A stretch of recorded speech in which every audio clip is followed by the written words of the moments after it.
Well, welcome back. For those of you interested in Jewish Christian relations and beginning a relationship with your local Jewish community, we have a treat for you today. We're going to be meeting a pioneer in Jewish Christian relations and someone who has spent a great deal of time interacting with the Jewish community and has some great words of wisdom for us. So please stick with us. Welcome to the Israel Answers series, connecting Israel, the Bible, and you. Join Susan Michael as she explores timely issues and current events from a scriptural perspective to equip the Christian world with a balanced and biblical response. Be sure to subscribe for future episodes, which will ignite your faith and bring the Bible to life in your everyday world. Now, let's join Susan with your Israel Answers. So it's my privilege today to welcome a dear friend and a colleague, Dr. Tricia Miller. And Tricia is now working with us at the International Christian Embassy, Jerusalem, as part of our U.S. branch team. And she is our education coordinator and helping us as we are developing a lot of new content. And so we're just so happy to have her as a part of our team. But Tricia also is on part of the team for CAMERA, where she serves as the director of their partnership of Jews and Christians. And CAMERA stands for the Committee on Accuracy in Middle East Reporting and Analysis. And in addition to that, she serves as president of Christians and Jews United for Israel, which is a Boston-based organization. So she has a great deal of experience, and I would say has probably spoken in as many synagogues as she has churches, as she's carried out these responsibilities in building a partnership and also educating the two communities about each other. And so we have a lot that we can learn from Tricia. And the first thing I want to ask her, though, is how she got started. So Tricia, what in your background? Was there something in your childhood or some momentous occasion that launched this for you? Well, thank you, Susan, for that introduction, and thank you for being here, everyone. Yes, I would say this is a work that the Lord was preparing me for since childhood. I grew up in a Christian home that was very philo-Semitic, pro-Israel, and I never went to a church where I heard anything anti-Semitic or anti-Israel. So I thought that was the norm. And I grew up in Silver Spring, Maryland area where there's a very high Jewish population. So I had Jewish friends. My parents had Jewish friends. And I thought this was normal. I didn't know anything about the history of Christian anti-Semitism. As a young adult, I started studying the Holocaust in depth. And it was because of that that I started questioning how could this have happened in a, quote, Christian country? What was wrong with the Christians in Germany and then the rest of Europe to allow this to happen? And what started that study was when I was 21, I was privileged to meet Corrie ten Boom and hear her speak, share her testimony of what the ten Boom family did to rescue Jews during the Holocaust. And she's the one who really drove the point home to me that Christians have a responsibility to stand with the Jewish people and to support Israel. So that's what got me started. Wow, and I remember when I first read Corrie ten Boom's book, The Hiding Place. And if you haven't read it, I highly recommend you get it. It's a simple little paperback, but it's an amazing story of this family and their background in prayer and their love for the Jewish people, and they put it all on the line in order to save Jews. So it's really a very impactful story, but Corrie herself, who has since gone to be with the Lord, spoke quite a lot in the United States and in various churches back then, and she was really a force for the Lord. So Tricia, then you ended up actually getting a PhD in Hebrew Bible, and you did your dissertation on a really interesting subject. So tell us a bit about that. All right. Well, because of learning about the Holocaust on my own, after being just, it's one of those turning points in life. Every now and then you have one of those moments in life where you know this is your life's calling. Well, that's what happened to me after hearing Corrie ten Boom. And so I just started studying the Holocaust on my own. always with that question in mind: what were the churches doing? What were they thinking? What were Christians thinking and doing? So eventually, I went to seminary. I lived in California at the time, so I went to Fuller Seminary. Got a master's in theology because I wanted to study church history, theology, all of that to get a better grasp, and the writings of Martin Luther, which were used by the Nazis to justify what they did and to get the churches on board. So everything I was doing was for the purpose of trying to understand why the churches did what they did and why they didn't stand up in general. Obviously, there were some who did, but the majority didn't. And so then I realized that to really have an impact, and I thought I was going to go into academia, so I needed a PhD because academia is very anti-Semitic and very anti-Israel. So I thought, I'll go into academia. If I can teach, I can have some effect.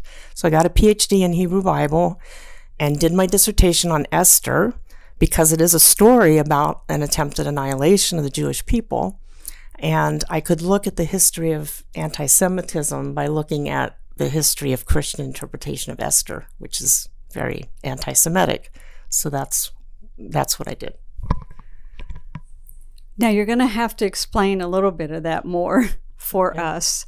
What exactly you were tracing in the story of Esther, because we know the story of Esther is a wonderful story, the salvation of the Jewish people. So how were you detecting anti-Semitism? How was this used against Israel and the Jewish people? Well, it is a story about the attempted annihilation of the Jewish people because of the hatred in Haman for the Jewish people. And that goes back to the history between the Amalekites and the Israelites that we can trace all the way from the time of the Exodus. But what I was looking at specifically was Christian interpretation of Esther and just how it was used, even back to Martin Luther, who said the book of Esther shouldn't even be in our Bible, that it's a godless book. It's a book, it's the only book in the Bible that doesn't mention the name of God. And in Martin Luther's interpretation, and then many Christians who picked that up, said it's a book about Jews who love to kill people. They're bloodthirsty. They like to kill people and then have a party and eat, which is not what the story is about at all. Well, that's shocking. Mm-hmm. But it shows the misinterpretation that happens so often because of people's personal biases. Mm-hmm. You did your dissertation on this, and then it was produced into a book. Give us the name of your book. Okay. Well, then what was behind this, besides what I wanted to do in the dissertation, is I really wanted to write about how this applies to Christian support for Israel today, and how Christian support for Israel is under attack for the same reasons, for misconceptions, misinterpretations of the Bible, misunderstandings. So I used some of the work from the dissertation and wrote a book called Jews and Anti-Judaism in Esther and the Church to talk about, to expose the anti-Semitism that is still in the Christian world today and unfortunately way too prevalent in our churches, and it's now morphed into being anti-Israel in some Christian circles. So, Tricia, in your work then in educating Christians and educating Jews about Christians and developing this relationship, what has it meant to you personally? Obviously, you are a driven individual with a calling of God on your life to work in this arena. And you've known it for many years, and you've pursued it diligently and wholeheartedly. And what you've been able to do professionally is really quite amazing. But what has this relationship done for you personally? Well, it's completely transformed and deepened my relationship with the Lord, because through getting to know Jewish people and getting to understand our Jewish roots, the Jewish roots of Christianity, which we can really best do in relationship with Jews. As I mentioned, I did my master's degree at a seminary, but then I wanted to do my PhD with Jewish scholars because I wanted to study the Hebrew Bible with Jews, because I needed to learn how they approach their scriptures. Jews have been studying the Hebrew Bible many, many centuries longer than Christians have. They have a phenomenal insight into their scriptures. So I wanted to study with them And it's deepened my faith, my understanding of our faith, the Christian faith. We have nothing without our Jewish roots, without the Jewish faith that came before us, and that is still really quite vibrant today. So then, would you share with us some lessons that you've learned along the way? You probably have more experience at Jews and Christians working together than most people, for sure, and we'd like to learn from you. So if you could share with us a few pointers of what you've learned along the way and what you'd like for those of us just getting started in this to understand. Well, first of all, to build any relationship, you need to have humility and you need to be able to listen. A relationship involves communication and listening, and it has to be entered into with humility. And this is particularly important with Jewish-Christian relations because for almost 2,000 years, Christians have had the attitude that we're superior. And obviously, again, I'm speaking in generalities. There's always been Christians who understood the reality. But in general, there's been too many Christians who have thought that the Christian faith was superior, that it has superseded Judaism, that Christians have replaced Jews in Israel and the purposes of God. You get supersessionism, replacement theology, which if you read the scriptures and understand, that's wrong. All the way from Genesis to Revelation, it's obvious that those are erroneous. So the first thing is humility. And I'd just like to reference Romans 11. Paul wrote, in chapters 9 through 11, Paul's really wrestling with this whole subject of Jews and Christians. And he's writing this letter, especially in chapter 11, to tell believers in Rome how they're to relate to the Jewish people. And he uses the image of an olive tree, and he says, Israel is the root of that tree, and that we as Gentile believers are grafted in. We are the wild branches, but the Jews are the natural branches. And so he says, don't be arrogant. Don't be proud. And then he offers a warning. Also, he gives a warning to be kind. And he says, if you're not kind, you might lose your branch in the tree, to be kind to the Jews. So that's where I approach it from, is to understand that we have to be humble. Paul said, don't be arrogant. And he gave this warning in the first century, and we're still seeing that happen today. Mm-hmm.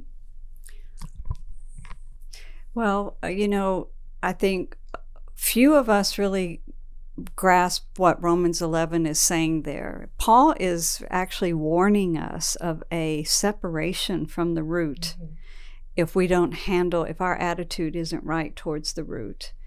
And I think that a church that severs itself from its Jewish roots is a church that begins to lose its spiritual vitality because it has separated itself from the very root, that feeds it and sustains it. So, Tricia, you mentioned that even today in academia that there's a good deal of anti-Israelism, even anti-Semitism. What would be one of the most shocking examples that you've come across? Do you have a story you can tell of how you've encountered anti-Semitism from a Christian source? From a Christian source or in academia? Either one. Christian academia. Well, because I taught for a year after I got my PhD, but I didn't actually get fully immersed in academia. I went to work for camera. And so I've mostly been dealing with what's happening in the Christian world. And with that, I'm specifically focused on organizations or individuals who are teaching replacement theology and supersessionism. And that to go back to what we were talking about with Paul, they've just taken this arrogant attitude that we don't need the Jews. God doesn't need the Jews. God's finished with the Jews. And can I just give an example of how I learned, going back to the word humility that I was using. When I was in the coursework for the PhD program, I met a Holocaust survivor. He's still alive. He's in LA. He's in his 90s. His name is Rolf.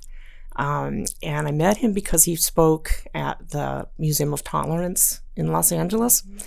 And I went to hear him speak, and it was one of those God moments where you connect with someone. And we got together at least once a month for lunch, And what I did in those lunches was ask him. I wanted to ask him, because here I am, I'm learning. I'm trying to learn from Jewish people. And this is, in order to build relationship, this is what you have to do. And I would ask him question after question. Well, what does the Jewish faith teach about this? What does Judaism teach about this? And every time, without fail, the answers he gave me was as if he was quoting Jesus or Paul. And that was when the lights really started going off for me. And I told him that. I said, well, Jesus said that. Well, Paul said that.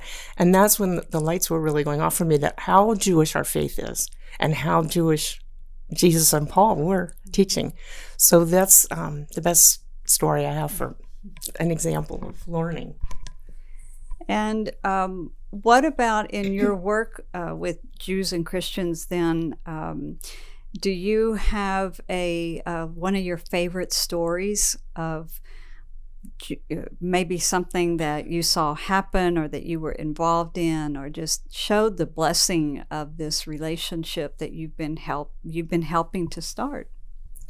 Well, I actually have two favorite stories. One of them is because of Rolf. I started going to services with him.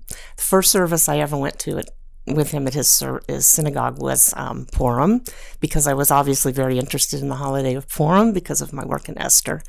But then I started going to Shabbat services, got to know the rabbis, they got to know me. Eventually, what that turned into is they asked me to be one of the teachers for Shavuot. Now, the Jewish people observe they have more holidays, but 3 major festivals a year, where in the biblical times they all went up to Jerusalem. So Shavuot is what we call Pentecost, and they study the book of Ruth on Shavuot. And so the program for the evening was one of the rabbis was going to teach, then I was going to teach, and then another rabbi. And in between, you have cheesecake breaks, because that's what, for Shavuot, they eat dairy and they like cheesecake. So I was totally intimidated by this. What could I possibly teach on Ruth in the presence of 2 rabbis and for their whole congregation? They asked me a couple months in advance, thankfully, so I had time to prepare.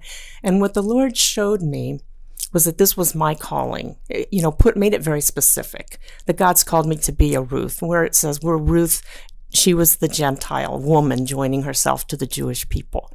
So I was to teach for an hour, but I took a few minutes to give an introduction, because I asked Rolf, he's gone to the synagogue for 60 years, and I said, have you ever had a Gentile speaker for any of your holidays? And he said, no.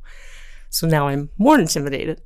So I started off with an introduction as to why I was there, and I just said, this is what God's called me to do. I made it very clear, my Christian identity, but God's called me to be a Ruth and to join myself. And I quoted that passage from Ruth. You could have heard a pin drop. And you have to understand that that's unusual, because in a synagogue, it's never quiet. They talk, they get up to greet people. And when the rabbi taught before I taught, people interrupted him with a question. They interrupt, they want to make it more of a dialogue. You could have heard a pin drop for an hour. And then their questions afterwards were, showed how much they had been affected and moved. So that's another thing. Not only do we need humility when we're trying to build these relationships, but authenticity. You must be authentic in your Christian faith. They know you're a Christian, but if they sense that you're trying to hide something, it's not going to go anywhere. You have to be authentic. Be ready, as Paul said, in season and out of season, to answer any questions that are given to you. Be authentic. Be a real Christian. Don't hide anything. And they respect that.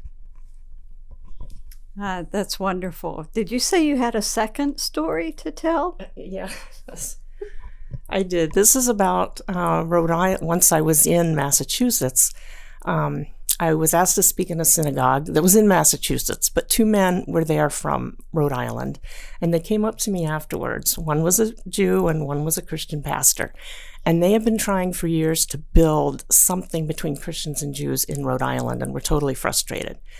And they decided that, they wanted to have me come and help and try to build these Jewish-Christian relations. But from what they told me, I said, this isn't going to work if we just try to get Jews and Christians together right away, because what they were telling me was it was going to be a disaster. without first teaching Christians about the history of Christian anti-Semitism so they understand why Jews are keeping them at arm's distance, and then to teach the Jews about why do Christians really support Israel. So to make a very long story short, the Jewish man in Rhode Island managed to convince an Orthodox synagogue to let me come speak. Now, that's a miracle on two fronts, because I'm not Jewish and I'm a woman, and it's an Orthodox synagogue. Planned this event, but before it, he knew he had to get this group of Jewish lawyers on board, Orthodox lawyers in Rhode Island, or else there wouldn't be enough support. So the leader of this Jewish lawyers organization literally interrogated me for about 3 months before the event to find out why I was really doing this, if I was genuine. And it was a phenomenal evening where he ended up defending me against a couple hecklers who were there who were challenging me. He was the one who spoke up and defended me. That's beautiful, and I can see that happening. Well, Tricia, do you have any other advice for those of us that are wanting to just get started in a relationship? I mean, what you've said so far is so right. The humility, the not to be arrogant, to be authentic and sincere.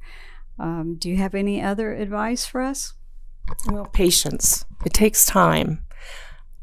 I was stretched by this Jewish lawyer who kept calling me and emailing me and asking me questions. And literally, I felt like I was being interrogated by a lawyer, because I was. But it takes time, and they have good reason not to trust us. And it takes time to build any relationship, but in this case, even more. So patience. And with that, I will say that Tricia is helping us to build a seminar that can be taken to churches and to communities around the country. So if your church is interested, please introduce us so that she can bring this seminar into your community and into your church to educate them about the history. And it's so important that we know the history, because the Jewish community knows the history, and they're looking at us through the lens of that history. And we need to learn the really important lessons from that history so that we can be careful, we can be articulate, and we can learn from it. The other thing that Tricia and I are working on is building courses that can be taught even at the college level. They'll be available online for anyone, but we're building them so that they can be taught at the college level for credit. We want to educate the next generation of Christian leaders about the significance of our Jewish roots, of just the beautiful relationship here and the potential of it, and learning from our history and our past that we can forge a whole new day in Jewish Christian relations. So if you would like any information on any of this, we'll put a link in today's show notes to the ICJ and how you can request information. We would love to bring this into your community. So with that, I'll just ask Tricia if she has any last comments for us, any lessons learned or experiences that you want to share before we bring today to a close. Yes, take an effort to get to know Jewish people. There's been surveys done that show that most of the people who are very anti-Semitic don't even know a Jewish person. So this is coming from ignorance. It's coming from being influenced by whatever you read or hear or see in the media. So take effort. It takes time. And like I said, it takes patience. It takes humility. But get to know Jewish people. Go to a synagogue service, see how they worship, see their faith, see when they take that Torah scroll out of the ark. They call it an ark. It's like a closet in the front, and they take it out to read it during the service, how they reverence the scroll, how they reverence it. They love the Word of God. They love the Word of God, and we know, for us, the Word became flesh in the form of Jesus, but they love the Word. So understand that we have a lot in common, and build relationships on what we have in common. Love them genuinely, and be patient, and take the time to build the relationship. Oh, well, thank you so much, Tricia. What a wonderful opportunity to learn from a pioneer of Jewish Christian relations, someone who has been very involved in it, has more so than most of us. And so we just thank you for sharing your words of wisdom and your experiences. And so please contact us if you want more information in today's show notes. And we will see you back here next week to hear from another pioneer. And until then, may God bless. We hope you have enjoyed this episode of Out of Zion with Susan Michael. Be sure to subscribe to Out of Zion now on Apple Podcasts, cpnshows.com, YouTube, or wherever you like to listen and learn. Out of Zion with Susan Michael is a production of ICEJ USA, all rights reserved.